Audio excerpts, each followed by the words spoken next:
Hey miners, Mining King here. Today I'm going to teach you how to use Wondershaper to shape your network traffic so that way we could reduce the bandwidth that the Cumulus nodes consume. But before we get into that, here's a word from our sponsor. Fluxpools.net would like to announce a new weekly lottery for loyal miners that support their project. As you might already know, Fluxpools is operated by the people from the Flux team as they want to provide a safe and transparent mining experience. While the Flux project does not take directly from the pool, they do give a portion of the fees back to the Flux project because they understand that both the project and the miners are what makes this pool possible. Flux Pools has given away nearly 5,000 Flux a month back to miners. The new Flux lottery gives 5 lucky winners $50 each in Flux each week when you have a 95% uptime on your rig. There will also be a bi-weekly winner who maintains 99.5% uptime. That winner will receive 1.7 kilosouls of hash rate for 48 hours to their wallet. FluxPools has also announced a 0% mining fee and 1% parallel asset fee forever. This on top of the weekly loyalty program. You can also earn up to 3 Flux per week. That giveaway prize will be sent directly to the mining address and nowhere else. Furthermore, Fluxpools.net has just launched a Neoxa pool with a miner loyalty program where you can earn up to 1,000 Neoxa for up to 1 gigahash each week with 0% mining fee for the first 30 days. Please do not mine directly to an exchange as your rewards may be lost as a result. Come see why Fluxpools.net is a great place to mine. All right, miners. So I'm going to teach you how to use Wondershaper. Now, just as a disclaimer here, this is not going to be easy. I would say this is probably for intermediate users, as I did have a little bit of trouble getting this to go. I have 2 separate guides up, and they're both sort of right, not right. So I'm going to show you how I did it to get it to work for me. Because I followed both of these guides and they both had issues with them. I think it's just being that they're a little outdated by a year, but I'm going to show you how to get it working today. So as you can see, I have a node up here, and the download and upload speed, it's pulling my network bandwidth every time, right? It's using as much as it can every time it benchmarks, which sometimes if you're doing this from home, or I mean, I guess even if you're hosting a lot of these or whatever. So this could create a lot of lag for you guys if you're trying to like stream, play games, or maybe you have like some game servers running from home, or if you have a lot of these, if you're hosting like 10 or 20 of these, it's just going to consume the bandwidth. And if they're all pulling benchmarks, or even some of them, depending upon your upload and download speed, they could fail, right? Because they're just trying to pull as much as they can, and maybe the 3rd or 4th one doesn't get enough to pass its benchmark. So if you guys are running into these kind of issues, I'm going to show you how to throttle it down today so it's not doing picking up the 800 or 900 megabits down. I'm going to throttle it to around 30. Now this is it's not an exact, it does pull a tiny bit more than what you set it to, but it's pretty close. So the first thing you're going to need to do is you're going to have to SSH into your node, and I recommend using Putty. I will leave a link for Putty down below, and the reason that I'm going to use Putty is going to be for the simple fact that we can copy and paste instead of typing the commands. You can type the commands if you want. It just saves you a little bit of time. That's all it is. So once you're in your node here, okay, we are going to come over here to the GitHub for Wondershaper, and I am going to leave a link for this down below as well, and I'll leave another one for this other how-to guide. This is from the average Linux user. So the first, now I recommend not getting this from the Ubuntu repository, which would be, the command would be sudo apt install Wondershaper. I've had issues with this. It doesn't work correctly, at least for me. So we're going to get this directly from GitHub. Okay, so you're going to need this command right here in order for it to work.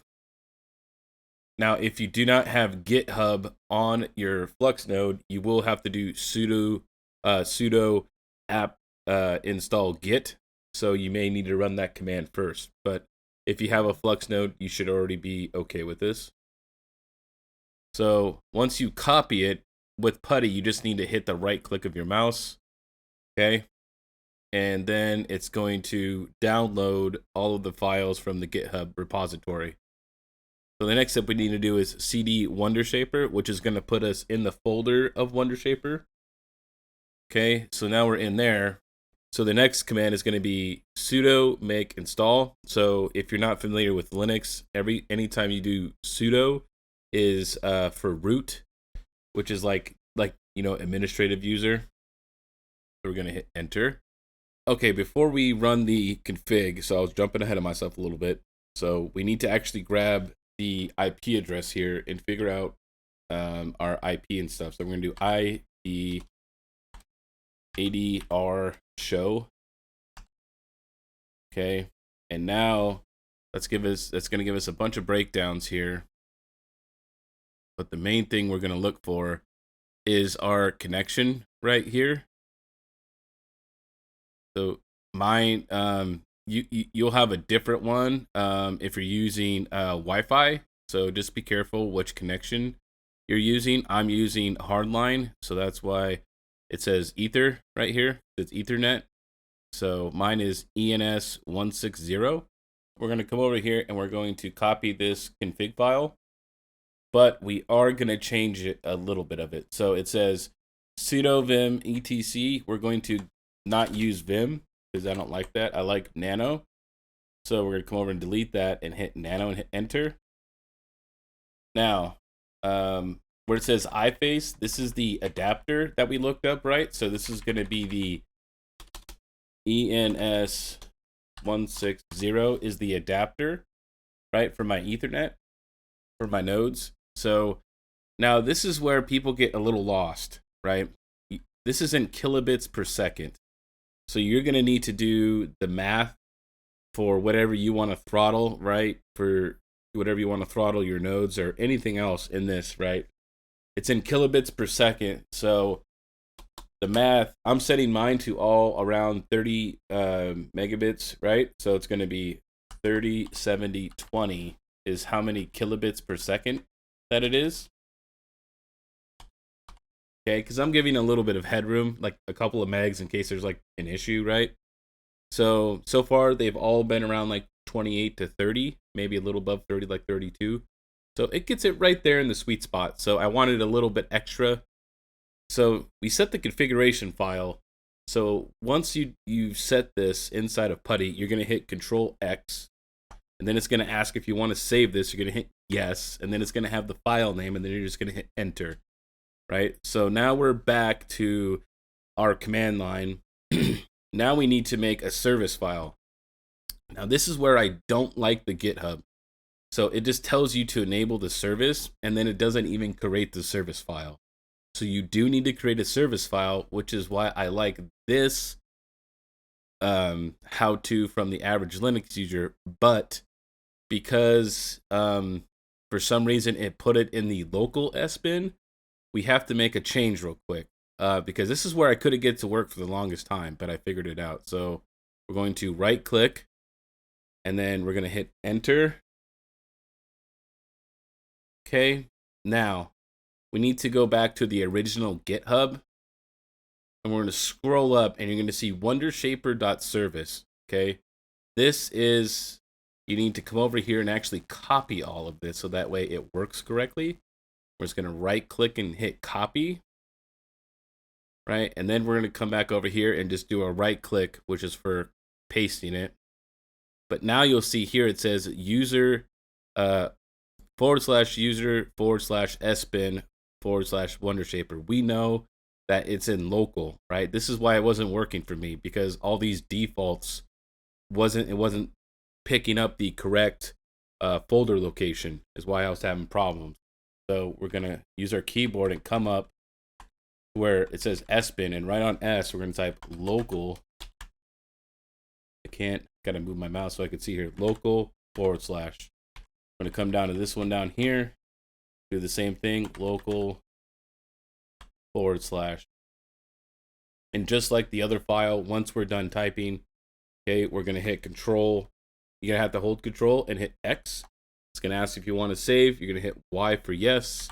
Then you're going to hit enter for the file. Okay.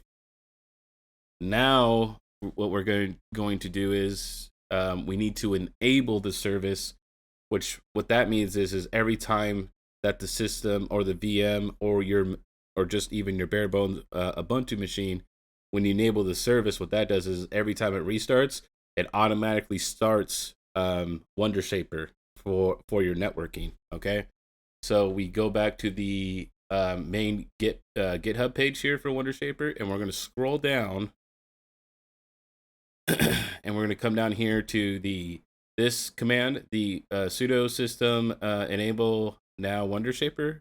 You just click right here to copy it, and then we're just going to right click to paste in here, and then hit enter. And it should say that it created a symlink. You'll see this right here, and then you should be good to go. There are some other commands that you can run. Over here in the GitHub, you could use these commands if you want to set things manually every time, or you could check the status of the adapter. So this is like if you wanted to see. So I'll give you an example of how you would type this command, right? Because this won't work if you type it in like how they have it. So you would do Wondershaper -s space -a space the name of your adapter. So once again, mine is ENS 160. So that's how you would write the command, and then you would hit enter. Okay, and then it'll break down what you've throttled it to, and all the the burst files and everything else that's being sent out and stuff like that. So that's how you can check the status of the adapter. Now, I'm going to go ahead and give this a restart, and then we're going to look at the benchmark and see if it actually worked and actually throttled it down. So here is the last benchmark for this particular node. So I'm going ahead and I'm going to go log into my ESXi, and then I'm going to reboot this VM and wait for the benchmark to post, and then we'll see if it throttled.